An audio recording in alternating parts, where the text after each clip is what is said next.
우리가 말씀을 살펴보면서 예수님의 돌직구를 우리가 맞았습니다. 어떻게 주일을 지나시고 돌직구를 맞으신 분들 삶 속에서 좀 변화가 찔림이 있었습니까? 예수님께서 복음을 전하시면서 대제사장들과 바리새인들과 서기관들, 이 유대인들에게 돌직구를 던지는 것은 뭐하기 위해서요? 자신이 그들에게 죽임을 당하기 위해서 그래서 돌직구를 던진다라고 얘기를 하셨습니다. 그래서 예수님께서 우리에게 돌직구를 던지신 이유는 뭡니까? 우리를 죽이려고 하는 것이 아니라 자신이 죽고 나를 살리려고 하시는 거죠. 그러니까 예수님께서 던지시는 이 말씀에 여러분들 상처받지 마십시오.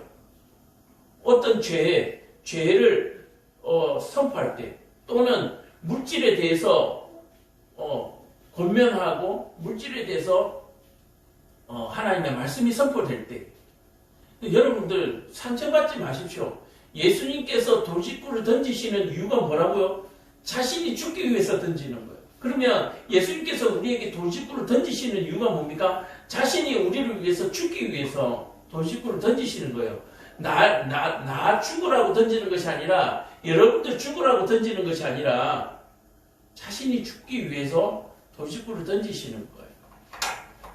자, 보세요. 예수님은 죄 없으신 분이잖아요. 근데 그 돌직구를 던지고 우리의 죄를 대신해서 죽으시겠다는 거예요. 그러니까 말씀에 여러분들 상처받지 마시고 목사님들 설교에 여러분들 시험 들지 마십시오. 바로 그것은 내가 죽기 위해서 그렇습니다. 우리를 살리기 위해서 던지는 것입니다. 그래서 그 돌직구를 가슴으로 받으십시오. 심장에 맞으십시오. 그러면 살아나는 역사가 있을 줄 믿습니다. 이 바리새인들과 서기관들처럼 이 돌직구를 맞지 않고 가슴에 철판을 깔고 얼굴에 철판을 깔고 돌직구를 던지려고 하는 그 사람에게 죽여버리자라고 아이디어를 내시는 분들, 어떻게 하면 이 돌직구를 피해갈 수 있을까? 어떻게 하면 이 말씀을 좋은 말로 바꿀 수 있을까? 어떻게 하면 내로남불로 만들 수 있을까? 그거 고민하시는 분들은 심장에 철판을 깔더라도 그 돌직구는 철판을 깨고 심장을 깨버리거든요. 오늘도 이 말씀이 여러분들 모든 무장 해제를 하시고 이 돌직구를 맞으시기 바랍니다. 여러분들이 이 돌직구를 맞으실 때에 예수님께서 우리를 대신해서 죽어주실 줄로 믿습니다. 아멘. 자, 그래서 오늘 말씀이 그거예요. 예수님께서 아주 맹렬하게 비난을 하시는데 어떤 사건을 가지고 얘기합니까? 첫째, 포도원을 강탈한 포도원 지기들을 얘기하시고 그 다음에 물질에 대한 부분을 얘기하시죠. 가이사의 것은 가이사에게, 하나님의 것은 하나님에게. 그 다음 또 무슨 얘기를 하냐면 부활의 논쟁을 가지고 얘기하는데, 자, 오늘 이거 보세요. 예수님이 부활에 대해서 말씀하셨는데 이 바리새인들과 서기관들은 이 부활의 말씀을 가지고 어떻게 피해가려고 합니까? 누가 누구의 아내입니까? 7 형제의 맏 형수가 누구의 아내입니까? 라고 하는 이 질문을 가지고 예수님을 넘어뜨리는 거예요. 제가 서두에 말씀드린 것처럼 뭡니까? 돌직구를 맞아야죠. 부활에 대해서 얘기하는데 이 부활의 문제를 가지고 다른 문제로 결부시키는 것은 굉장히 위험한 부분입니다. 응용은 할 수 있지만 잘못된 응용은 생명을 빼앗아가는 거예요. 그래서 간혹 말씀을 해석하고 또 말씀을 큐티하고 하면서 잘못된 말씀 번역과 잘못된 성경 공부를 통해서 영원히 죽어버려요. 내가 영원히 죽어버려요. 영원히 죽어버려요. 말장난 같지만 영원히 죽어버리는 거예요. 잘못된 말씀 해석, 잘못된 기도는 영원히 죽인다. 여러분들 꼭 기억하시기를 바랍니다. 예수님이 부활에 대해서 얘기하는데 이 사두개인들은 자기들이 부활을 믿지 않기 위해서 이 7형제의 사건을 예수님에게 말한다라고 얘기해요. 도전한다라고 하는 거죠. 그래서 말씀하는 분명한 목적이 있습니다. 그 말씀을 왜곡해서 내로남불로 만들어버리면 길을 잃고 방황할 수밖에 없고 결국은 낭떠러지에 떨어질 수밖에 없어요. 길 잃은 사람이 낭떠러지 앞에서 길을 잃어버리면 떨어질 수밖에 없어요. 자, 오늘 본문 28절부터 우리가 한 절씩 살펴보기를 원합니다. 서기관 중 한 사람이 그들이 변론하는 것을 듣고 예수께서 잘 대답하신 줄 알고 나와 묻되 모든 계명 중에 첫 번째가 무엇이니까? 자, 서기관이요, 참 뭐랄까요, 이게 가당치 않다 그러죠. 서기관이라면은 어떤 직분이냐면은 그 말씀을 기록하고 말씀을 연구하는 어떤 요즘 시대로 얘기하면 신학자와 같은 부류다라고 생각하시면 돼요. 그러니까 이 서기관이 하는 말, 자기는 성경에 대해서 좀 안다 이거죠. 그러니까 예수님께서 지금 포도원의 비유라든지 세금의 비유라든지 이 과부의 이 부활의 문제라든지 이 얘기들을 예수님께서 대답하시는 거고, 브라보, 서기관이 지금 이러고 있는 거예요. 아니, 가당찮죠. 예수님께서 지금 이렇게 말씀을 선포하고 계신데 겸손하게 듣고 깨달아도 못하는데 왜요? 서기관이 지금 얘들하고 이런 생각으로 똑같이 사는 부류거든요. 자기들도 지금 이 포도원을 빼앗은 주인을 죽인 사람이고 세금을 포탈한 사람이고 그 가늠한 장본인이란 말이에요. 서기관이. 근데 자기는 아닌 척하고 브라보 웃기죠. 지금 여러분들도 그러고 있지 않습니까? 저도 가끔 그런 적 있어요. 다른 목사님들 설교하고 나면 브라보 남은 상관없는 얘기처럼. 이 서기관이 지금 하는 그 행동은 지금 그거예요.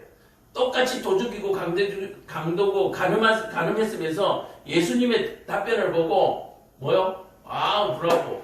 그러고 나서 또 자기가 예수님보다 조금 더 월등하다는 것을 내보이기 위해서 뭐요? 계명 중에 첫 번째가 무엇입니까? 당신 계명 중에 첫 번째가 뭔지 아요? 이렇게 물어보는 거죠. 예수께서 대답하시되 첫째는 이것이니 이스라엘아 들으라. 주 곧 우리 하나님은 유일한 주시라. 자, 여기서 굉장히 중요한 부분이 여러 번 나옵니다. 뭐냐면 주, 들으라. 주, 우리의 주인을 얘기합니다. 주인은 곧 하나님이시고 그 하나님은 유일하신 주다. 주인이 여럿이 될 수가 없다. 지금 이 얘기는 뭡니까? 이 사두개인들과 바리새인들의 헤롯 땅 이런 지도층을 지금 깨부수는 거예요. 왜냐하면 이들은 로마 정부와 적절하게 줄다리기를 하고 자기 삶을 보장받으면서 로마에 충성하고 있는 사람이거든요.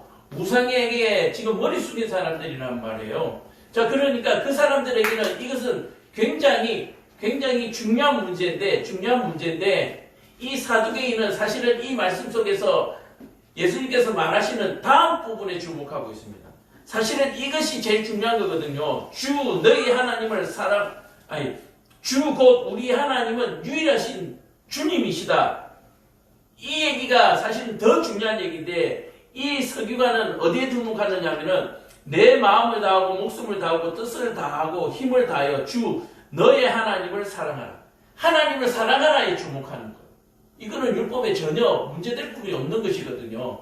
근데 예수님은 제일 중요한 부분은 주 곧 그 주는 하나님이시고 하나님은 오직 한 분뿐이시다. 유일하신 분이시다. 라고 하는 이 부분에 이 서기관은 교만 때문에 듣지 못합니다. 자, 첫 번째 바리새인들을 대제사장들을 꾸짖으시고 또 헤롯 땅 그 다음에 사두개인들을 깨시고 그 다음에 이제 서기관들을 깨시는 거예요. 그러니까 유대인들의 지도층을 지금 다 깨부수시는 거예요.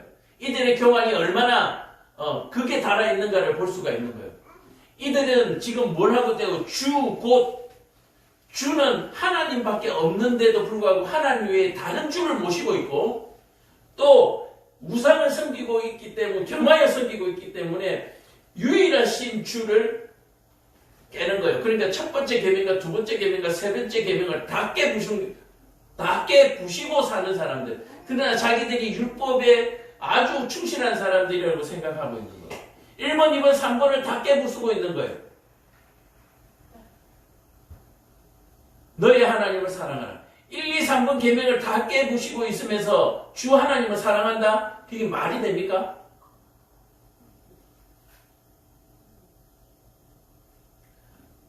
나 외 다른 신을 믿지 말라. 나의 어떤 형상이라도 만들지 마라. 내 이름을 망년대에 일컫지 마라. 망년대에 일컫는다는 말이 뭡니까? 오직 유일하신 분, 하나님 한 분밖에 없는데 다른 신도 있다. 겸하여 섬기는 것이 그게 망년대인 거예요. 그 우상을 섬기는 것과 똑같은 거죠. 두 번째 계명과 똑같은 거예요. 그런데도 불구하고 이 서기관은 뭐 만들었습니까? 너희 하나님을 사랑하라 하십니다. 둘째는 이것이니 내 이웃을 내 자신과 같이 사랑하라 하신 것이라. 이보다 더 큰 계명이 없느니라. 자, 내 이웃을 내 자신과 같이 사랑하라는 말은 뭡니까? 내 안에 누가 있습니까? 내 안에 하나님이 계시기 때문에, 내 안에 하나님의 호흡이 있기 때문에, 생명이 있기 때문에 내 이웃을 사랑해야 하는 것입니다. 그래서 내 이웃은 누가 내 이웃입니까? 이 안에 하나님 있는 사람이 내 이웃이고, 이 안에 하나님이 계신, 하나님이 영접하신 분이 내 가족이에요. 예수님께서 누가 내 어머니고 누가 내 형제냐라고 말하신 부분을 여러분들 잘 기억하시기 바랍니다. 물론 육의 부모, 육의 형제가 형제죠. 그러나 그 육의 부모, 육의 형제가 하나님을 영접하지 못했을 때에는 나에게는 원수가 될 수 있다는 사실을 여러분들 꼭 기억하시는 거예요. 왜 그런지 아세요? 내가 하나님을 증거하지 못했기 때문에, 그들이 지옥에 내버려지기 때문에 그들이 뭐라고 생각하세요? 원수와 같이 생각하지 않겠어요? 자신들의 죄는 뒷전치고라도 너만 천국 가냐? 우리는 지옥에 내버려두고 뭐 이런 일을 벌어지는 거죠. 세상 사람들 한번 보십시오. 잘된 형제가 있고 못된 형제가 있으면 잘된 형제를 보고 왜 나를 좀 돕지 않느냐? 그런 말 흔히 하잖아요. 지만 잘 먹고 잘 산다는 소리 우리 흔히 하잖아요. 근데 그 사람들은 그렇게 되는 거예요. 원수라서 원수가 아니라요. 그들이 원수같이 여긴다니까요. 나중에 보세요. 심판대 앞에서 오른쪽과 왼쪽이 갈라질 때 보세요. 원수와 같이 여기지 않겠어요? 근데 이 서기관은 아주 거만하게 자기는 바리새인들이나 대제사장들이나 사두개인과는 전혀 다른 사람인 것처럼 거들먹거리면서 첫 번째 계명이 뭐요? 그랬더니 예수님이 주는 오직 하나님이고 그 하나님은 한 분밖에 없다라고 얘기하는데도 불구하고 그는 하나님을 사랑하라는 말에 고개를 끄덕끄덕 하는 거예요. 그러니까 자기가 질문을 해놓고 그 질문이 무슨 질문인지도 모르고 질문하는 거예요. 무슨 뜻인지도 모르고 질문하는 거예요. 내 이웃을 사랑하라고 하는 이 모든 부분까지도 하나님을 사랑하는 그 전제하에 사랑하라고 하는 그 계명. 그래서 그것이 가장 큰 계명이다. 그러게. 가장 중요한 계명이다라고 얘기하는 거예요. 그런데 계명 중에서 하나도 크지 않은 것이 없습니다. 왜냐하면 바로 여기에 전부 다 이렇게 맞물려 있기 때문에 그렇습니다. 맞물려 있기 때문에. 하나님을 믿고 하나님을 두려워하는 자가 형제를 홀대할 수 있습니까? 절대로 홀대할 수가 없죠. 바로 그런 부분들입니다. 혹시 저와 여러분은 이 서기관과 같은 사람 아닙니까? 날마다 회개하고 날마다 열심히 예배드리고 그렇게 생각하면서 나는 할 도리 다 하고 나는 대단한 사람인 것처럼 생각하고 있는, 많이 아는 사람인 것처럼 생각하는 바로 이 서기관들은 아닙니까? 그러면서 내가 주인이 되어 있잖아요. 내 것은 내 것이고 내 것을 남에게 베푸는 것이죠. 베푸는 것이 아니고 그것을 베푸는 것이 아니라 내가 가진 것으로 다른 사람을 자랑하는 거죠. 서기관이 이럴 때 선생님이 옳소이다 라고 하나는 한 분이시고 맞습니다. 그 외에 다른 이가 없다 하신 말씀이 참이니이다. 또 마음을 다하고 지혜를 다하고 힘을 다하여 하나님을 사랑하는 것과 또 이웃을 자기 자신과 같이 사랑하는 것이 전제로 드리는 모든 번제물과 기타 제물보다 나으니라. 그렇죠. 사랑이 없으면 어떤 제물도 필요가 없다는 얘기죠. 예수께서 그가 지혜 있게 대답함을 보시고 이르되 내가 하나님의 나라에서 멀지 않도다 하시니 그 후에 감히 묻는 자가 없도다. 자, 이 사두개인은요, 자기의 삶이 어땠든지 간에 아주 대답을 반듯하게 잘 했어요. 반듯하게. 자, 서기관은 사람들에게 지도자의 위치에 있는 사람이죠. 그래서 이렇게 예수님 앞에서 반듯하게 대답함으로 말미암아 많은 사람들에게 뭐가 됩니까? 교육이 되는 거죠. 자신이 어쨌든 간에. 마찬가지입니다. 목사도 삶이 삐뚤어졌던 어쨌든지 간에 말씀만 똑바로 선포하면 그 말씀 때문에 예수님을 믿는 사람도 많고요. 근데 그 삶이 똑바르지 않아서 올바른 말씀을 선포하더라도 그 말씀의 신뢰성을 잃지 못하는 부분도 없지 않아 있습니다. 그렇죠? 온갖 도적질과 강도질과 사기를 치면서 말씀만 번들하게 잘하는, 근데 그 안에 뭐가 있습니까? 사랑이 없잖아요. 사랑이 없잖아요. 근데 여기에는 사랑이 있는 말씀이거든요. 그래서 여러분들 구별할 수 있기를 바랍니다. 그 후에 감히 묻는 자가 없도다. 예수께서 성전에서 가르치실세 대답하여 이르시되 어찌하여 서기관들이 그리스도를 다윗의 자손이라느냐. 자, 서기관이요, 브라보 하면서 그 말을 뜨니까 예수님이 드디어 서기관에게 돈 싣고 던지시잖아요. 뭐라고 던지십니까? 어찌하여 그리스도를 다윗의 자손이라 하느냐. 자, 그리스도가 누굽니까? 인자잖아요. 예수님이잖아요.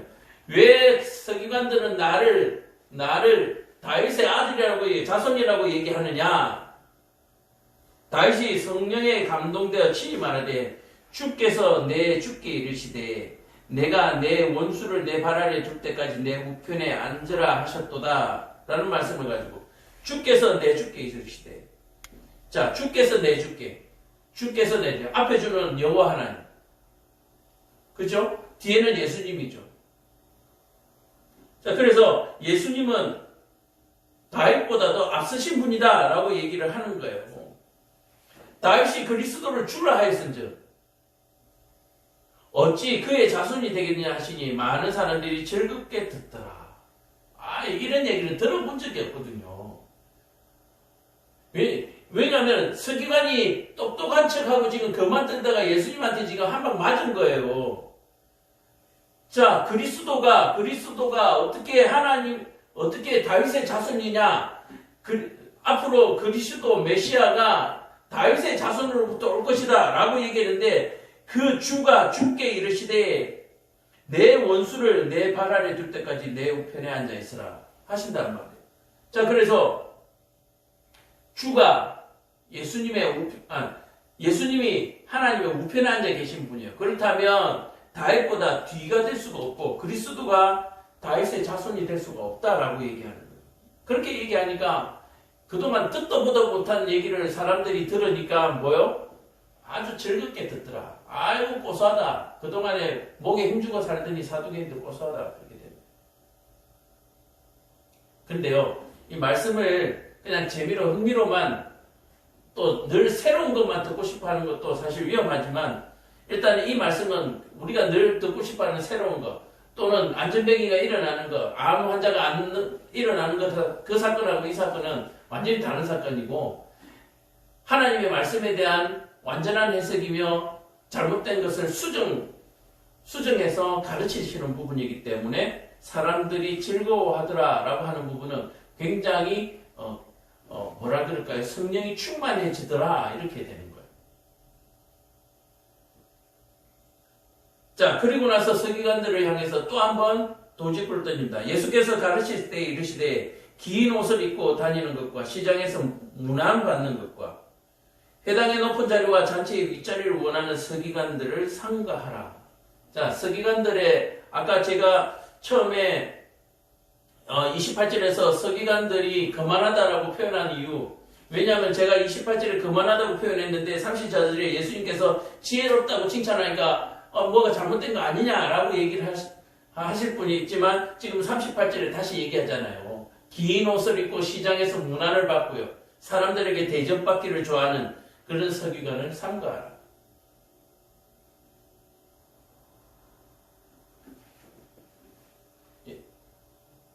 오늘 목사님들에게 하는 말씀이죠.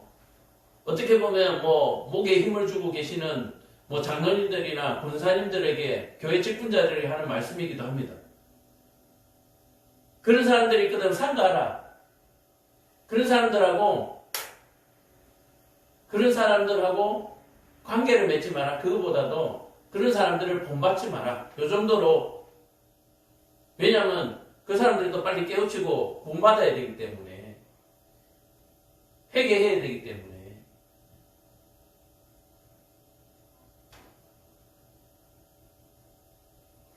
그들은 과부의 가산을 삼키며, 제가 그런 거 있거든요. 이제 개척교회 목사고 별 성도도 없잖아요. 그러니까 밖에 나가면 아저씨로 불려요. 아저씨.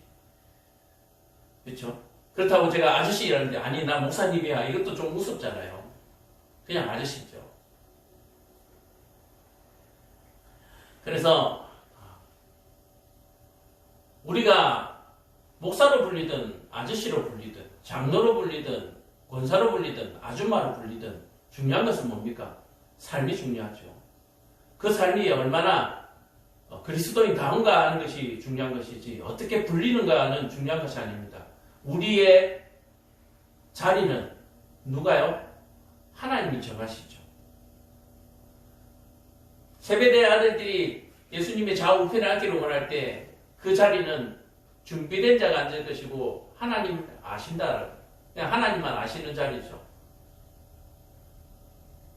그래서 우리는 무엇으로 불리든지 간에 내가 과연 하나님의 백성다움으로 살고 있는가라고 하는 모습, 얼마나 내가 하나님 백성답게 살려고 힘쓰고 애쓰는가 하는 부분들이 더 중요하다라고 하는 사실. 그렇게 살 때에 우리가 예배할 곳, 우리가 앉을 자리는 하나님께서 이미 준비해 두셨고 우리의 삶이 바로 그것을 준비하는 삶이 시간이 될 줄로 믿습니다. 자, 시장에서 문안을 받고 높은 자리에 잔치 윗자리에 앉고 싶은 사람, 그런 사람을 삼가하라. 이런 얘기를 들으면 우리 청년들이나 젊은 청소년들 대통령 되는 것을 꺼려해야 하는가 싶은 생각도 드는데요. 복음 안에서 하여튼 준비된 자로서 올라갈 수 있는 데까지 좀 올라가셔서 세상을 좀 바르게 이렇게 살 수 있도록 고칠 수 있으면 더 좋죠. 그러나 그 자리를 남들에게 문안을 받고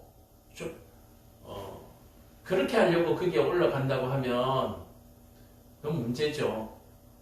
큰 자가 되려면 다른 무사람을 섬기는 자가 되어야 된다라고 했잖아요. 그래서 대통령이 되더라도 무사람들을 섬기는 대통령이 된다면 전혀 성경과 배치되지가 않고 부자가 낙타가 바늘귀 들어가는 것보다 천국 가는 게 어렵다? 이 말도 다른 말이죠. 하나님의 백성다움을 잊지 아니하고 하나님 백성다운 사람은 부자가 돼서 어려운 일들을 도와야죠. 그것이 더 어떻게 보면 중요한 일이기도 합니다. 그래서 그리스도인들이 자리 욕심내지 아니하고 물질 욕심내지 말라라고 하는 것은 욕심이 아니죠. 많이 갖는 것을 삼가하라. 이것은 옳은 가르침이 아니다라고 저는 분명히 말씀드릴 수가 있습니다.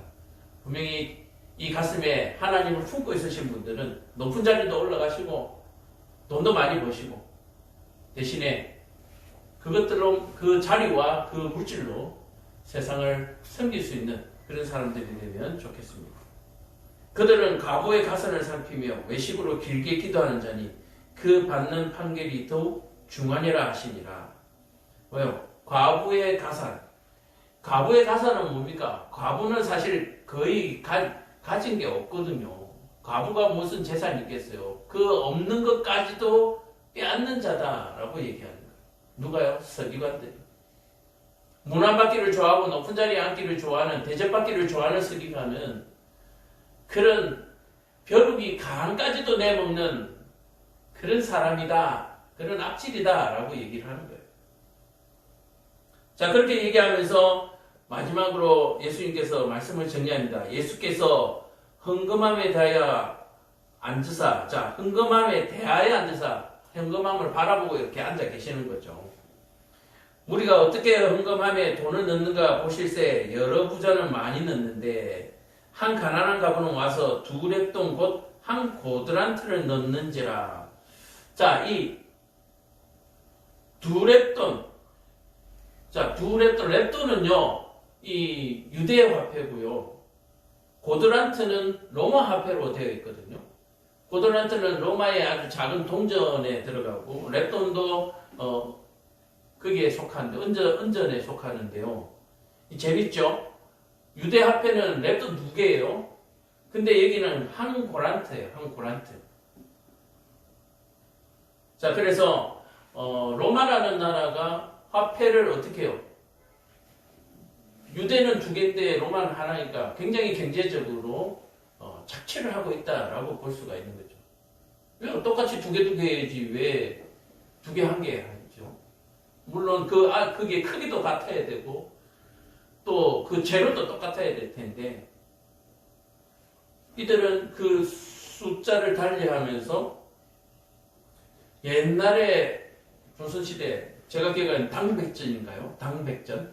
1개하고 100개를 맞먹는 당백전을 만드는 그때와 똑같은 거죠. 화폐 개혁을 하고. 그래서 이 얼마나 경제적으로 수탈하고 있는가, 로마가 얼마나 수탈하고 있는가 하는 시대적 상황까지도 이 말씀 속에 숨어 있습니다. 가부가 와서 두 렙돈 곧 한 고란트를 넣는지라. 자, 그런데 이 두 렙돈이 어느 정도 들린가 했더니 예수께서 제자를 불러다 있으되 내가 진실로 너에게 이르노니 이 가난한 가부는 흥금함에 넣는 모든 사람보다 많이 넣었도다. 그들은 다 풍족한 중에 넣었거니와 이 가부는 가난한 중에서 자기의 모든 소유 곧 생활비 전부를 넣었다. 두 렙돈은 생활비 전부라고 하는 거예요. 이게 뭐 일주일 생활비 전부인지 한 달 생활비 전부인지는 뭐 제가 잘 아직까지는 확인을 못했는데 어쨌든 생활비 전부 이러면 보통 한 달 보통 생활비라고 하면 우리가 한 달 단위로 보지 않나요?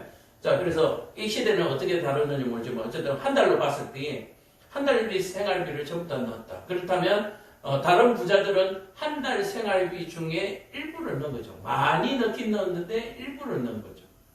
그래서 생활비 전부를 넣은 가구가 더 많이 넣었다. 그래서 하나님께서는 겉모양을 보지 않냐고 중심을 보시는 거죠. 과부의 한 달 생활비를 다 드리려는 그 감사의 또는 어떤 간절한 그 마음의 중심을 보는 것이죠. 부자들도 물론 마음을 담아서 드릴 수도 있지만 주신 것에 대해서 일부를 떼어서 11조의 개념으로 드리는 부자도 있을 것이고요. 그러나 이 가부는 그 전부를 넣었으니까 뭘 걸었다 보면 돼요? 그냥 목숨 걸었다는 얘기죠. 생활 전체를 걸었다고 보면 되죠. 그러니까 내 인생 전체를 하나님께 걸고 신앙생활 하는 것과 그냥 적당히 신앙생활 하는 것하고는 완전히 다르다라고 하는 바로 그 모습을 우리가 여기에서 볼 수가 있습니다. 자, 크게 비교가 됐죠. 하나님의 것을, 하나님의 포도밭을 강탈하는 포도원 지기들, 하나님의 세금을, 하나님의 물질을 빼앗는 세금을 뜯어내는 사람들, 그리고 하나님의 사람을 능욕하고 간음하는 이 7 형제들과 같은 남편 무리들, 남자 무리들, 그렇죠? 그리고 높은 자리에 올라서 그것을 자랑하면서 그 자리를 통해서 부귀 영화를 누리려고 하는 모든 사람들을 꾸짖으시며 누구보다 못하다, 이 두 렙돈을 넣은 과부보다 못하다라고 예수님께서 얘기하고 있습니다. 그렇죠? 그러니까 어때요? 이 완전히 돌직구 중에 돌직구죠. 너는 얘보다 못해. 물론 사람을 비교하는 것은 이 비교는 지금 이 사람들 세상 사람들이 보는 가치이기 때문에 넌 얘보다 못해. 예수님이 비교하고자 하는 것이 아니고 자신들이 비교하는 부분에서 멸시하고 조롱하는 존재보다도 못하다라고 얘기를 하는 거예요. 이런 돌직구를 던지니까 뭐요? 돌직구를 던지는 예수님을 죽여버리자. 그가 그리스도인지 누군지도 알아보기도 전에 그냥 죽여버리자. 귀찮으니까 그냥 우리는 잘 먹고 잘 살면 된다 라고 생각하는 바로 거기에 대해서 예수님께서 돌직구를 던지고 계십니다. 사랑하는 성도 여러분, 오늘 말씀을 한번 정리해 보겠습니다. 오늘 말씀의 제목이 화려한 겉모습과 소박한 진심입니다. 과부의 헌금과 부자의 헌금이기도 하지만 또 대제사장들과 바리새인들과 서기관들과 또 일반 민초들, 일반 백성들과의 비교이기도 합니다. 일반 백성들은 자신의 생활비, 성전에 들어올 때, 생전에 들어올 때 빈손으로 올 수가 없으니까, 그거밖에 없으니까 이게 생활비 전부인 줄 알면서도, 생활비의 전부인 줄도 알면서도 대제사장들이 안 가지고 오면은 성전에 못 들어오게 할까요? 이 도둑놈들이. 그러니까 그 생활비 2개를 들고 오는 거예요. 안 오면 안 되니까.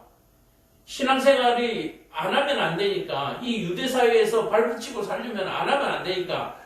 성전에 안 들어오면 안 되니까. 유월절에 안 지키면 안 되니까. 생활비 전부인 줄 알면서 그게 넣는 거예요.